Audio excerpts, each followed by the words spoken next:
우리는 지난 주일에 침례식을 행하였습니다. 침례식을 행한 이유는 말씀을 함께 보신 것처럼 우리 주 예수 그리스도의 명령이기 때문입니다. 요한복음 14장 21절에 예수님을 사랑하는 자는 내 명령들을 지키는 자이다. 나를 사랑하는 자는 내 말씀들을 지키는 자라고 분명히 예수님께서 말씀하셨습니다. 예수님을 사랑한다고 고백하기 때문에 예수님께서 주신 그 명령에 순종한 것입니다. 우리는 세례가 구원을 가져다 주지 못하며 또 믿음 고백 없이는 세례를 행할 수 없는 것을 성경을 통해 보았습니다.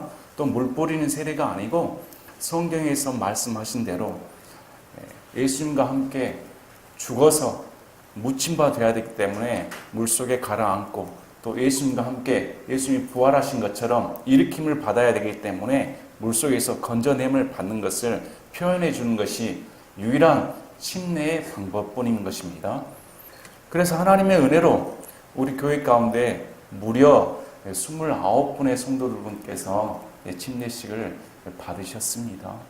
나이 어르신 부터 시작을 해서 최연소 민결 자매님까지 이렇게 신앙 고백을 확실히 하신 분들에 한해서 침례식을 거행했습니다. 아침부터 일찍 나오셔서 우리 나상규 형제님 가정을 비롯해서 형제님들이 도움 속에 풀장을 마련하고 뙤약 뱉음에도 불구하고 편하게 거할 수 있도록 옆에 텐트랑 다 마련해주고 너무너무 하나님의 은혜 가운데 이렇게 은혜롭게 진행될 수 있었을까 할 정도로 풍성한 침례식 잔치가 되었습니다. 너무 하나님께 영광을 돌립니다. 참으로 감사한 일이 아닐 수 없습니다. 특별히 개인적으로도 우리 하나님의 명령에 순종했다. 내 의가 아니라 하나님의 명령이기 때문에 이 기본 자세가 그렇게 돼 있어야 됩니다. 예수님의 명령에 말씀에 절대적으로 순종한다. 너무 뜻깊은 행사였습니다. 그래서 우리 교회가 지향하는 바도 초기 종교개혁주자들이 지향했던 말씀대로 성경으로 돌아가자. 초기 종교개혁자들은 참으로 대단한 믿음의 사람들이었습니다. 그 시퍼런 가톨릭의 살해 협박에도 굴하지 않고 자기들이 목숨을 걸고 종교개혁을 한 겁니다. 오직 믿음으로 구원받는다. 그러한 정신이 우리 교회 가운데도 있어야 됩니다. 아무리 상황이 힘들고 세상이 타락해져 보이고 교회가 타협해 보일지라도 우리 교회만큼은 하나님의 말씀에 절대적으로 지킨다. 성경 중심, 오직 하나님의 은혜 중심. 이러한 바른 신앙관이 저희 교회에 함께 있어야 됩니다. 오늘은 디모데후서 1장 13절부터 2장 7절까지 복음을 맡은 자의 자세에 대해 이런 제목으로 함께 말씀을 보고자 합니다. 디모데후서는 계속적으로 사도 바울이 에베소 감독으로 있던 디모데에게 부탁의 유언적인 편지의 글입니다. 마지막을 앞두고 자기 생애가 얼마 남지 않은 것을 알고 있었기 때문에 이 디모데후서에는 인간적인 바울의 면모까지 잘 드러나 있습니다. 또 그의 삶이 어떻게 점철되었는지 또 하나님께서 바울의 끝까지 믿음을 지켜주시는 그런 고백적인 신앙이 구구절절히 담겨져 있습니다. 특별히 바울은 디모데가 걱정이 되었습니다. 디모데가 나이가 젊어서 교회에서 연수함으로 따돌림 받지 않을까, 좀 권위를 상실하지 않을까, 좀 권위 있게 말씀을 전해야 되는데 성도들이 그의 말을 잘 듣지 않을까 염려가 되었죠.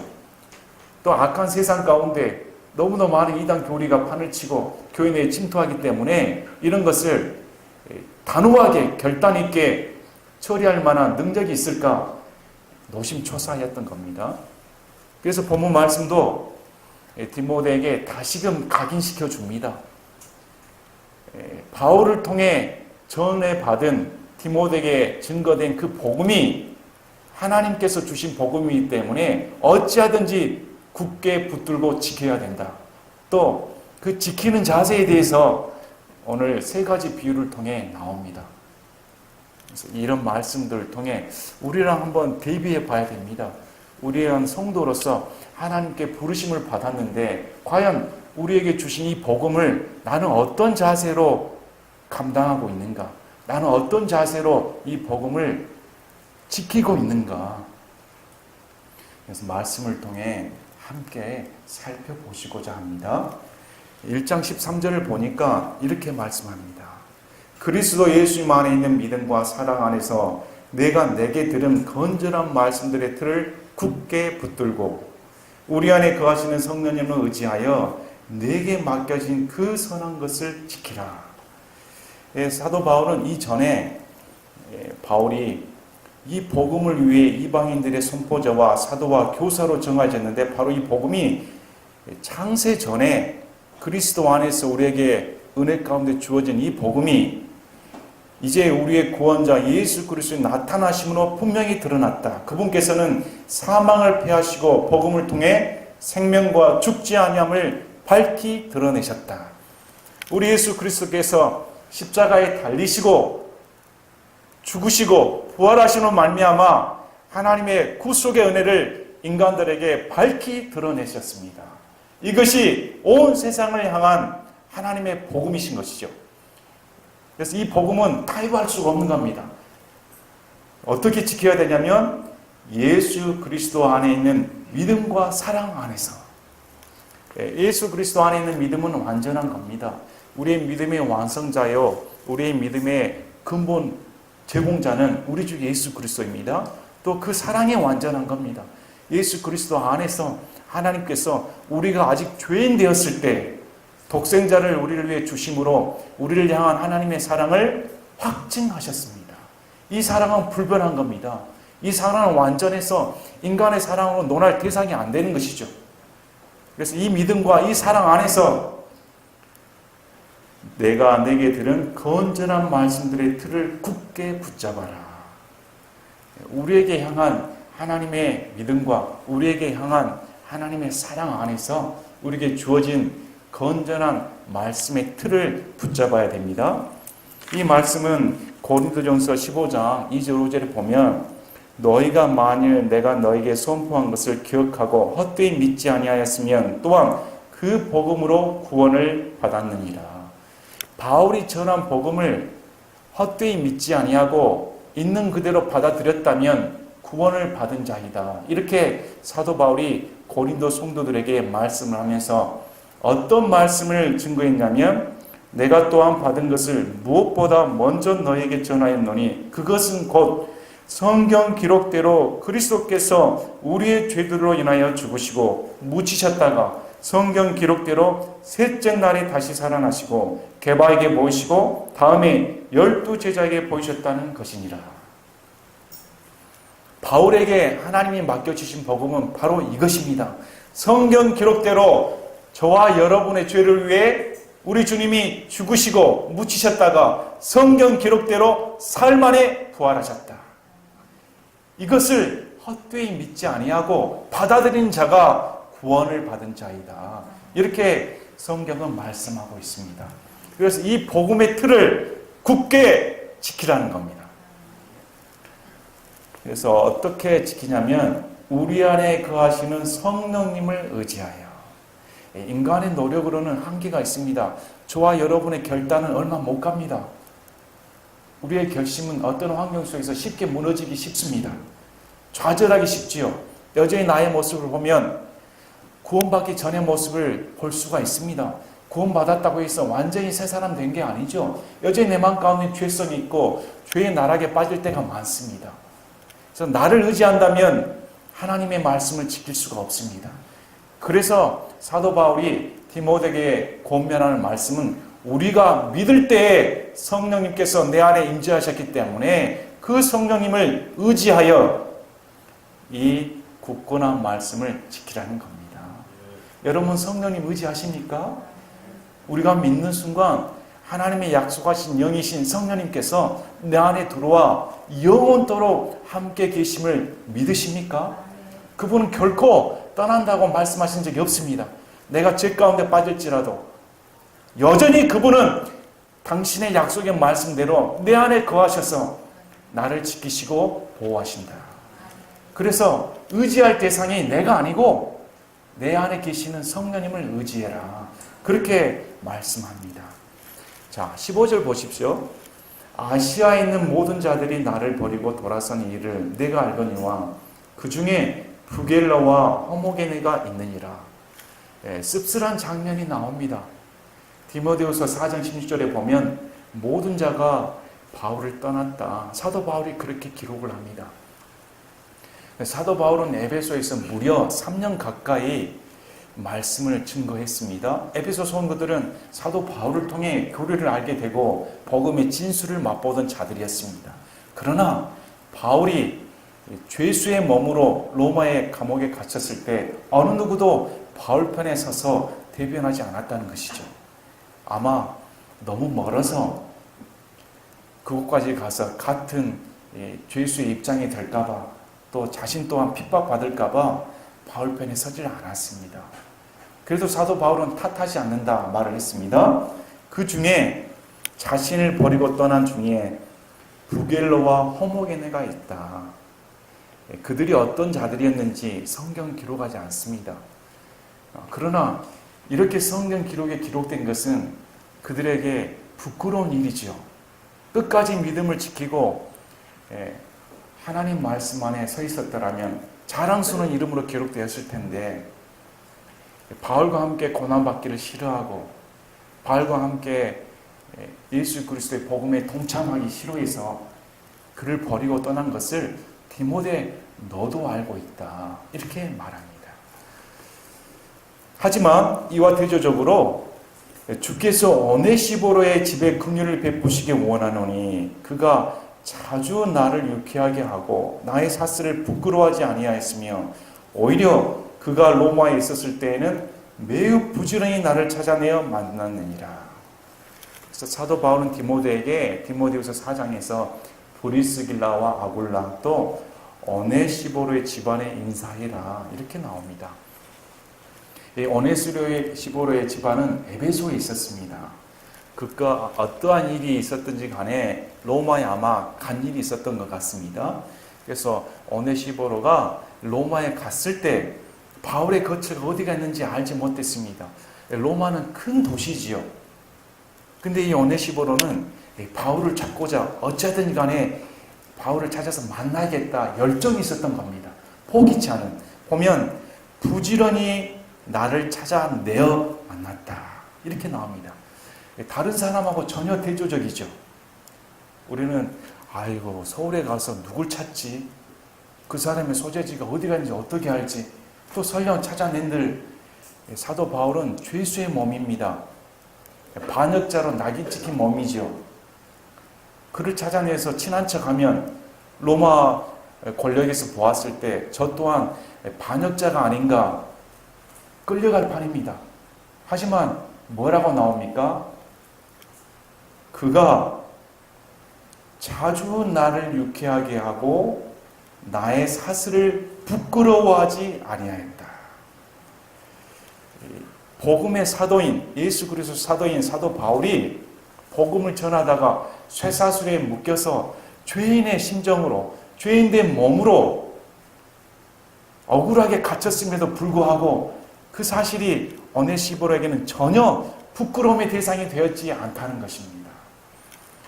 오늘날 교회 성도들하고 다르지요. 오늘날 교회 성도들은 아마 부겔러와 호모네게에 많이 속해 있지 않았을까요?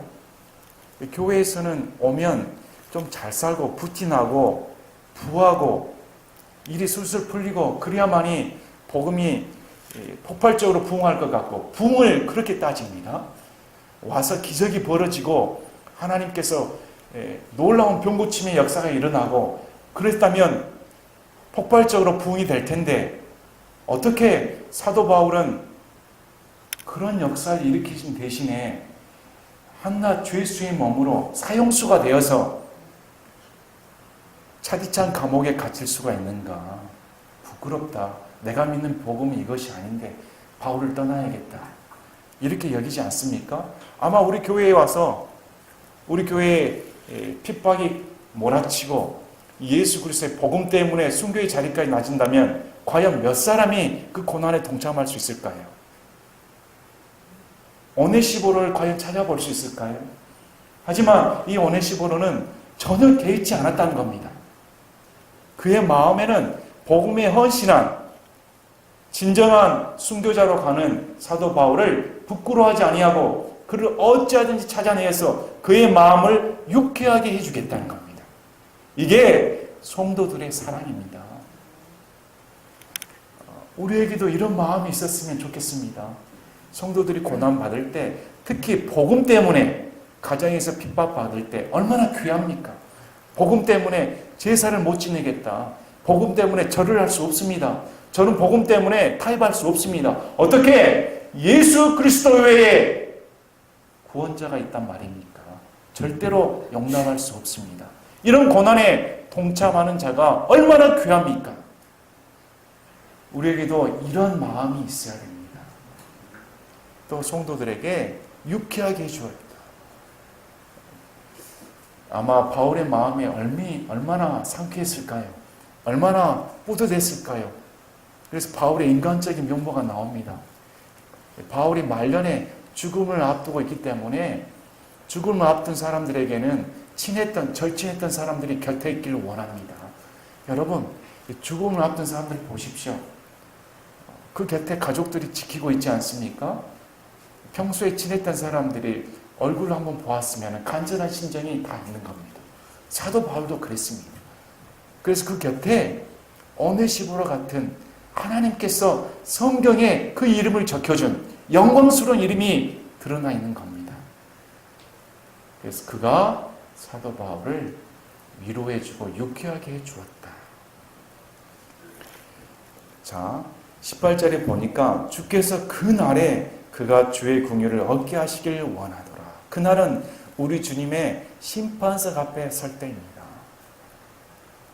주의 그리스도 심판석 앞에 설 때 하나님께서 그를 돌보시기를 원한다는 겁니다. 우리는 다 심판석 앞에 섭니다. 우리가 심판석을 상기하지 않는다면 우리도 여전히 부겔로와 호모게네처럼 우리가 전해진 복음의 고난에 동참하지 못하고 내팽개칠 때가 많습니다. 그러나 우리 가운데 반드시 그리스도의 심판석 앞에 서게 된다. 이러한 마음이 있었을 때 하나님께 충성할 수가 있는 것이죠. 자, 고린도후서 5장 9절에 보면 그러므로 우리는 함께 있든지 떨어져 있든지 그분께서 받아주시는 자가 되려고 수고하노라. 우리가 반드시 다 그리스도의 심판석 앞에 나타나리니 이로써 각 사람이 좋은 것이든 나쁜 것이든 자기가 행한 것에 따라 자기 몸 안에 이루어진 것들을 받으리라. 고린도후서 5장 9절 10절 말씀입니다. 우리는 구원받은 자라면 반드시 그리스도의 심판석 앞에 서서 우리의 행한 대로 심판을 받습니다. 이 세상 사는 동안 어떻게 우리가 신앙생활을 했는가? 어떻게 하나님을 섬겼는가? 나를 위해 섬겼는가? 아니면 주와 그리스도와 복음과 교회를 위해 섬겼는가? 분명히 그 날에 다 드러나 버립니다. 숨길 수가 없는 것이죠. 지금에서는 우리는 숨길 수가 있습니다. 얼마든지 우리의 의식적인 행동으로 또 나를 속이면서 나를 속이는 조차 자신이 알지 못합니다. 그러면서 신앙생활을 하다가 그 날에 서면 밝히 드러나 버립니다. 그런데 사도 바울이 그 날에 하나님께서 오네시보로에게 긍휼을 베풀어 주기를 원한다. 그 행하신 대로 갚아주기를 원하신다는 뜻입니다. 우리가 이런 마음이 있었으면 합니다. 심판석 앞에 주님이 주실 상급을 바라보는 마음, 헌신하는 마음, 복음의 고난에 적극적으로 동참하는 마음, 이러한 마음이 요즘에는 섣불리 증거하기가 쉽지가 않죠. 그만큼 우리들의 귀가 간지러워지고 우리들의 마음의 욕구를 충족시키는 그런 복음에만 익숙해져 있기 때문에 이런 말씀을 들으면 부담이 되고 거부하기가 쉽습니다. 하지만 성경은 말씀대로 우리에게 요구합니다. 복음의 고난에 전적으로 동참하라는 것입니다. 자, 이렇게 말씀을 증거하면서 2장 1절부터 7절까지 디모데에게 보아라, 오네시보로 같이 복음의 고난에 적극적으로 동참하는 자가 있고 그렇지 않은 자가 있다. 그래서 너는 어떠한 자가 되어야 되느냐 하면서 주신 말씀이 2장 1절부터 7절까지 말씀입니다. 1절에 그러므로 내 아들아 너는 그리스도 예수 안에 있는 은혜 안에서 강건한 자가 되고, 바울이 다시 그러므로 내 아들아 보아라, 오네시보로 같이 나의 고난에 동참하는 자가 그 날에 하나님께서 긍휼을 받을 것이다. 그러니까 내 아들아. 디모데를 아들로 부릅니다. 바울은 디모데를 영적인 아들처럼 키워주었습니다. 복음을 증거하면서 말씀으로 양육시켜 주었죠. 또 지금도 아들처럼 여기고 아버지의 심정으로 애써서 보살펴 줍니다. 그러니까 아들아, 예수 그리스도 안에 있는 은혜 안에서 강건한 자가 되라. 강건한 자가 되라. 강한 자가 되라고 말하고 있습니다. 그게 예수 그리스도 안에 있는 은혜 안에서. 이 은혜는 디모데후서 1장 9절에 반복적으로 그분께서 우리를 구원하시고 거룩한 부르심으로 부르신 것은 우리의 행위에 따른 것이 아니요 자신의 목적과 은혜에 따른 것이니라. 그 은혜는 세상이 시작되기 전에 그리스도 예수님 안에서 우리에게 주어졌으나, 우리에게 주어진 은혜, 디모데에게 주어진 은혜는 예수 그리스도 안에서 창세전에 전해져 있기 때문에 그 은혜 안에서 강건한 자가 되라. 의심하지 말아라. 얼마나 큰 은혜인가, 얼마나 큰 축복인가. 그래서 디모데가 이 은혜 안에 있을 때 강건한 자가 될 수 있다. 그래서 세 가지 비유의 말씀을 듭니다. 첫째가 군사, 둘째가 경기에 임하는 자, 셋째가 농부. 이 세 가지 비유를 들어서 예수 그리스도 안에 부르심을 받은 자, 복음을 맡은 자가 어떠한 자세를 가져야 될 것인가 사도 바울이 구체적으로 디모데를 가르쳐 줍니다. 자, 첫째가 그러기 되기 위해서 또 내가 많은 증인들 가운데서 내게 들은 것들, 바로 그것들을 신실한 사람들에게 맡기라. 그들이 또한 다른 사람들을 가르칠 수 있으리라. 바울은 자신이 죽을 날이 얼마 남지 않았기 때문에 디모데에 맡긴 자신의 복음이 다른 사람에게도 맡겨져서 그 다른 사람들을 통해서도 복음이 거리낌 없이 증거되기를 원했습니다. 그래서 디모데는 어떤 사람이 잘 가르치는가, 어떤 사람이 말씀을 증거할 만한 능력이 있는가 잘 살펴보았습니다. 그래서 그런 사람들을 잘 가르쳐서 그 사람들을 통해 제자 양성을 해서 복음이 증거되도록 그렇게 해야 된다고 사도 바울이 말합니다. 우리 교회도 주어진 임무입니다. 목사만 복음을 맡아서 증거하는 것이 아닙니다. 성도들도 목사를 통해 증거된 말씀을 잘 받아들이고 또 개인적으로도 성경을 연구해서 말씀을 잘 배워서 성도 개개인이 하나님의 일꾼으로서 예수 그리스도의 제자로서 말씀을 잘 증거할 줄 알아야 됩니다. 그래야 그 교회가 제자로서 양육이 되고 하나님의 말씀을 증거할 만한 능력 있는 성도들이 될 수가 있는 것이죠. 그래서 디모데에게 잘 가르쳐서 제자들을 잘 키워야 된다. 이렇게 부탁의 말을 드립니다. 그 다음에 자 보십시오. 그러므로 너는 예수 그리스도의 좋은 군사로서 고난을 견디어내라.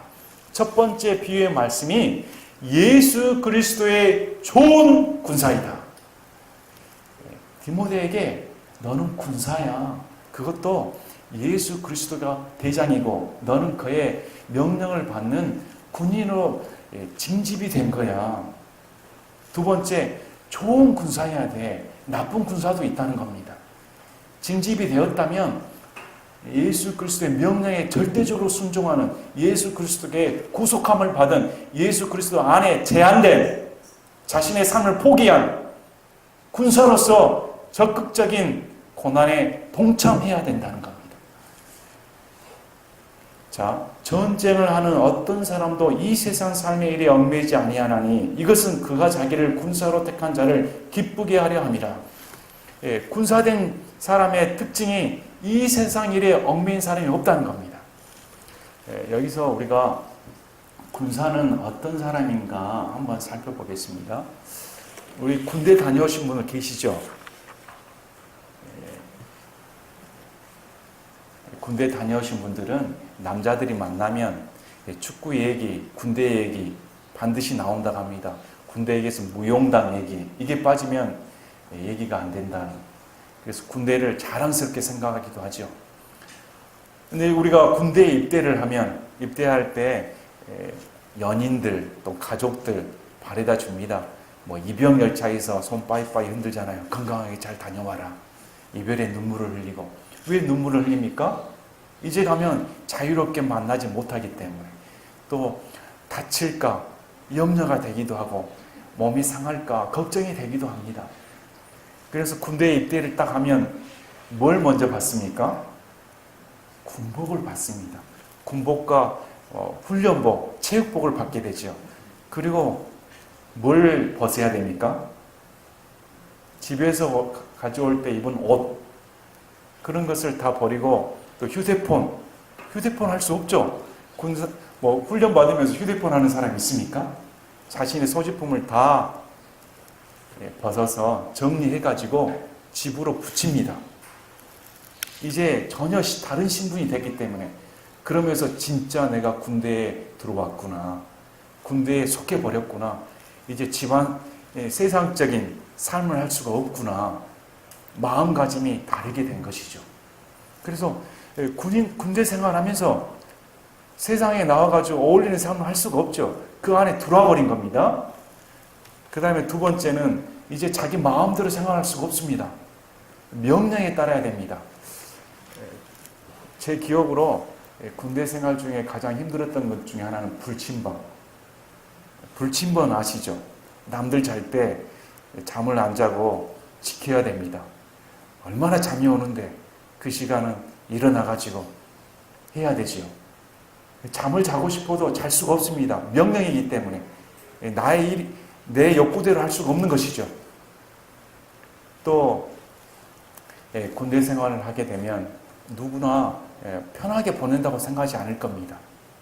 훈련을 하기 때문에 이 뙤약볕에 군장을 하고 거른다고 하십시오. 아마 픽픽 쓰러질 겁니다. 탈수가 되고. 요즘 젊은이도 어떻게 하면 군대를 안 가볼까, 군대를 빠져볼까, 그렇게 생각할 겁니다. 누구든지 군대를 선호하지 않게 되었습니다. 선호한 직업이 아니지요. 예수 그리스도의 군사도 그렇습니다. 우리는 예수 그리스도에 믿는다면 군사라는 것을 너무 낭만적인 것으로 생각하는 것 같습니다. 그러나 사도 바울은 디모데에게 당시 군인이 이런 고통을 받았으며 이런 고난을 받았으며 이런 훈련을 받은 현실적인 것을 말을 하고 있습니다. 똑같다는 겁니다. 예수 그리스도 안에 들어오면 자신의 삶이 포기케 되고 안락이 포기케 되고 오직 고난에 동참하게 되며 훈련에 동참하게 되며 고생길이 훤하다는 겁니다.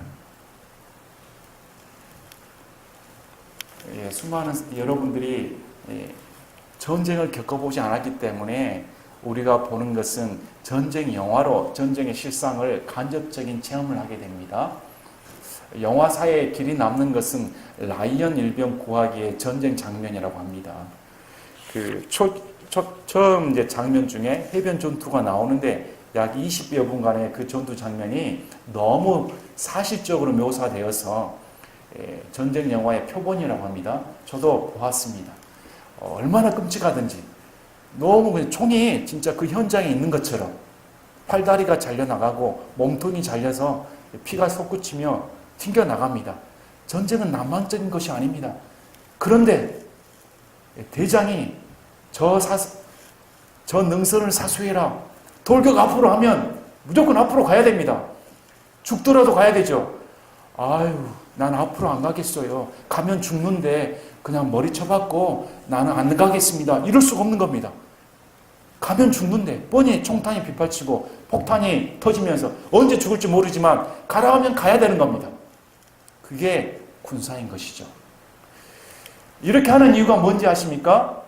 승리하기 위해서. 여러분, 이게 너무 중요합니다.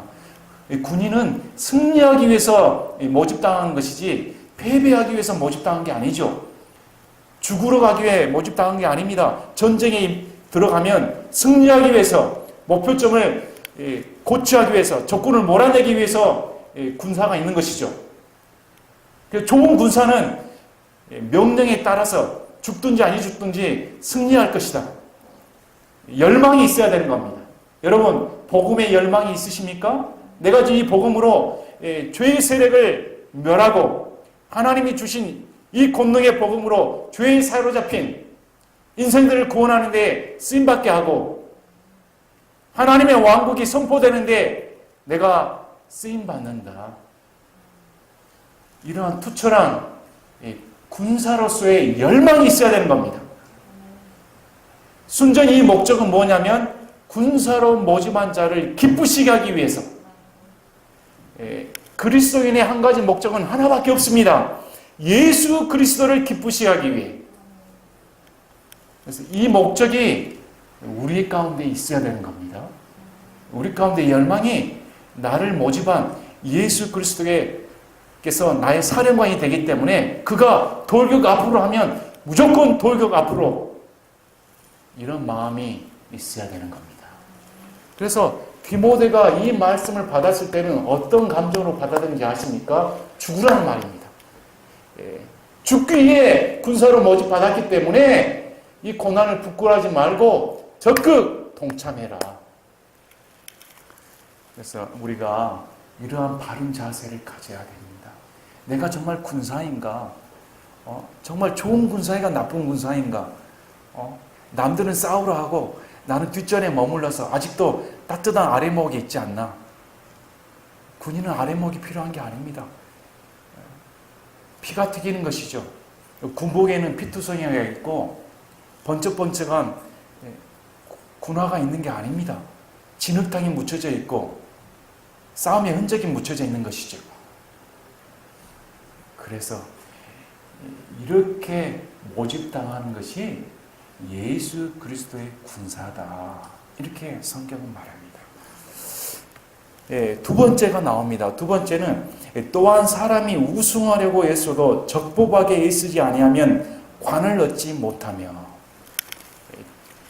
경기에 임하는 사람이란 겁니다. 지금 올림픽이 많은 관심을 갖고 있습니다. 젊었을 때는 올림픽에 관심이 많았는데 나이 먹어다 보니까 그렇게 큰 관심을 두질 않습니다. 예전에는 날이 새도록 응원하고 그랬었는데 요즘에는 별로 관심이 들질 않습니다. 차라리 그 시간에 성경 말씀 보는 게 낫다. 왜 그런 생각이 드냐면 누군가는 져야 되니까. 진 사람도 그 사람에는 필요한 사람이죠. 그 사람들의 가족도 얼마나 금메달 따려고 열망하겠습니까? 너무 우리나라만 이기적이어서 법을 무시하고 금메달만 따면 된다. 요즘에는 그래도 국민들의 수준이 넘어져서 올라가서 우리나라를 이롭게 하는 편법 판정을 의심케 하는 것에도 굉장히 우리나라가 동조하지 않는 걸 보고 그래도 그 면에서 참 낫다 하는 생각이 듭니다. 심판이 인간적이기 때문에 자신에게 유리한 심판을 하다 보면 다른 사람 눈에서는 편법으로 보이기도 하죠. 완전하지가 않죠. 하지만 우리 예수 그리스도는 온전한 심판자입니다. 정의로운 심판자이십니다. 또 올림픽에서 금메달을 땄는데 나중에 약물 복용 사실이 드러나서 메달을 박탈당한 걸 봅니다. 이런 경우를 심심치 않게 보게 되는 것이죠. 또 경기하다가 반칙을 하면 바로 반칙패를 당합니다. 적법하게 싸워야 되지 않냐 이렇게 말합니다. 우리는 구원받은 자로서 경기에 임한 자입니다. 경기한 임한 자이기 때문에 편법을 써서 안 된다는 겁니다. 편법을 써서 하나님의 상급을 가로챌 수가 없습니다. 하나님이 뜻대로 하나님이 정하신 방법대로 말씀에 순종해야만이 승리한다. 그렇게 성경은 가르칩니다. 그래서 우리가 애쓰는 이유는 성경에서는 우리에게 관이 있다. 개혁성경은 면류관이 있다. 왕관이 있다고 말합니다. 왕관이 우리에게 놓인 상급이기 때문에 그 상급을 받기 위해 우리는 경기자로서 열심히 뛰어 하나님의 말씀이 원하는 대로 하나님의 방법대로 길을 가야 됩니다. 수많은 교리가 있고 수많은 교회가 있습니다. 다들 예수님을 잘 믿는다고 뿌듯하게 생각합니다. 그러나 우리가 잘 믿는다고 하나님께서 인정하신 방법이 아니라는 것입니다.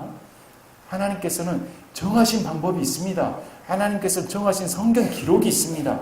그래서 하나님께서 원하신 방법대로 교회가 운영이 돼야 되고 성도는 하나님께서 원하신 방법대로 순종해야 되는 것입니다. 그리할 때 하나님께서 우리에게 관을 주신다. 세 번째는 농부의 비유를 듭니다. 이 농부는 바로 앞에 상급이 보이질 않습니다. 경기에 임한 사람은 100m 계주 경기가 이런 100m 달리기 경기가 있으면 바로 끝나자마자 관을 받지요. 메달을 받지요. 군인들도 싸움을 하면 결판이 나지요. 하지만 이 농부는 씨앗을 뿌리자마자 바로 열매를 맺지는 않습니다. 바로 눈에 보이지는 않죠. 기다려야 됩니다. 인내심이 필요한 겁니다. 수고해야 되죠. 그래서 디모데에게 군사로서의 마음가짐과 경기자로서의 법을 지켜야 되면 농부로서의 인내심을 가져야 된다는 겁니다. 그래서 보십시오. 수고하는 농부가 열매에 맨 먼저 참여하는 자가 되어야 마땅하니라. 농부가 씨앗을 뿌리는 것은 지금 당장 씨앗을 보는 게 아니고 앞으로 몇 개월, 1년 아니면 2년 수개월의 시간이 지난 뒤에 얼마나 풍성한 과일을 맺어서 수확의 기쁨을 누릴까 이것을 기다립니다. 우리도 디모데처럼 이런 농부의 마음이 있어야 됩니다. 우리 교회가 적은 숫자일지 모릅니다. 또 나의 믿음이 적게 보일지 모릅니다. 내 개개인의 믿음이 내가 보았을 때 내가 무슨 큰 영향력을 미칠까 그렇게 보일지 모릅니다. 하지만 내 안에 심겨진 말씀의 씨앗, 또 우리 교회 안에 심겨진 말씀의 씨앗, 또 우리가 증거했을 때 사람들에게 전해진 그 말씀의 씨앗이 결실을 맺을 때까지 우리는 그 결실을 바라봅니다. 또 어떤 사람이 말씀을 듣고 구원받을지 우리는 아무도 모릅니다. 그래서 이 농부로서의 마음 자세가 있어야 된다. 자, 7절 보니까 내가 말하는 것을 깊이 생각하라. 주께서 모든 일에서 내게 깨달음을 주시기 원하노라. 그래서 사도 바울은 이 세 가지 비유를 통해 디모데에게 이 사실을 깊이 생각해라. 우리 성도들에게 권면의 말씀을 드립니다. 여러분, 하나님 말씀을 깊이 생각하십시오. 요즘은 너무 보이는 것에 만족, 인스턴트 식품들, 태블릿 PC들, 그냥 손만 누르면 바로바로 열리는 최첨단의 기술에 접목된, 그래서 기다리질 못합니다. 저도 마찬가지입니다. 클릭해서 2초만 늦어도 이건 뭐야? 마우스 바꿔버릴까? 이렇게 마음이 듭니다. 마음이 조급해서 기다리지 못하죠. 이런 조급한 마음은 하나님께서 합당하지 않습니다. 하나님께서 합당하신 마음은 차분차분히 곱씹고 되씹어 보라는 겁니다. 그래서 디모데에게 내가 전해준 말을 그냥 수박 거달기시로 생각하지 말고 하나하나 깊게 묵상해 보라는 겁니다. 여러분은 얼마만큼 하나님 말씀에 묵상하는 데 시간을 투자합니까? 얼마만큼 하나님 말씀에 이 가슴에 담아두도록 노력을 하십니까? 깊이 생각할 시간을 갖고 계십니까? 삶에 지쳐서 여유롭지 못해서 다른 사람들처럼 내 모든 시간이 다 일상생활에 뺏겨버리고 있지 않을까? 하지만 성경은 하나님 말씀에 대해 깊이 생각할 시간을 가져야 된다. 따로 분리해 둬야 되는 것입니다. 단지 일주일에 한 번 예배 시간에 40분에서 50분의 설교 말씀으로 여러분의 신앙이 지탱될 수는 없는 겁니다. 돌아서 버리면 예배 말씀을 곱씹어 보십니까? 지난주의 말씀이 무엇이었습니까? 지난주의 말씀은 어떤 말씀이었습니까? 여러분, 하나님 말씀에 귀를 기울이십니까? 20분이 넘어가면 성도들이 힘들어한다고 합니다. 얼마나 이거 통탄할 일입니까? 하나님 말씀이 너무 맛있어서 간절해서 왜 이렇게 짧습니까? 더 해주셔야죠. 중국이나 이런 오지들 가운데서는 선교사들이 가서 한두 시간 설교하는 게 아니라고 합니다. 말씀을 들으러 4시간, 5시간 하루를 투자를 해서 먼 거리에서 오시기 때문에 그 사람들은 말씀이 너무 귀해서 붙잡고 하루가 되도록 계속 말씀을 해달라고 합니다. 왜 빨리 그만두냐고. 그런 열정이 있어야 되죠. 하지만 우리는 인터넷상에서 설교를 클릭해가지고 이건 들었던 말씀 쭉 건너뛰게 합니다. 쭉 건너뛰게 하고. 여러분 그러지 않습니까? 그런데 무슨 말씀이 우리들 마음 가운데 심겨질 그런 시간적인 여유가 있겠습니까? 씨앗이 딱 들어가서 금방 열매를 맺는 게 아닙니다. 들어가서 물을 주고 양분을 공급해주고 거름도 주고 튼실하게 자라도록 햇볕도 쬐게 해주고 관리가 필요한 것이죠. 우리의 영적인 양식을 위해서 우리가 열매 맺는 신앙이 되기 위해서는 말씀의 관리에 들어가셔야 됩니다. 오늘 말씀을 보면서 참 이 바울이 얼마만큼 디모데를 애틋하게 사랑하며 아끼며 군사로서의 복음의 고난에 동참해라. 예수님 믿는 것은 가볍게 룰루라라 외치면서 낭만적인 순례의 길이 절대 아닙니다. 그 길은 피가 묻힌 곳이요 순례의 피가 흐르는 곳입니다. 나의 땀방울이 있지 않고서는 들어갈 수 없는 것이죠. 신앙생활은 그런 것입니다. 오늘도 죄와 싸워야 되며 이 죄악된 세상 가운데 구별되도록 노력을 해야 됩니다. 하나님의 구속 가운데 구속돼 버리기 때문에 군사는 자신의 삶이 인정되지 않습니다. 국가의 구속된 몸이 되는 것이죠. 하나의 도구가 된 것이죠. 여러분, 예수 그리스도 안에 구속돼 버리기 때문에 우리는 우리 삶이 없는 겁니다. 예수 그리스도에 구속되기 때문에 우리는 내 것이 아니고 하나님의 것입니다. 하나님의 소유물이 된 것입니다. 그래서 나를 주장할 수가 없죠. 그래서 이러한 분명한 인식을 갖고 신앙생활은 나를 위해 하는 것이 아니구나.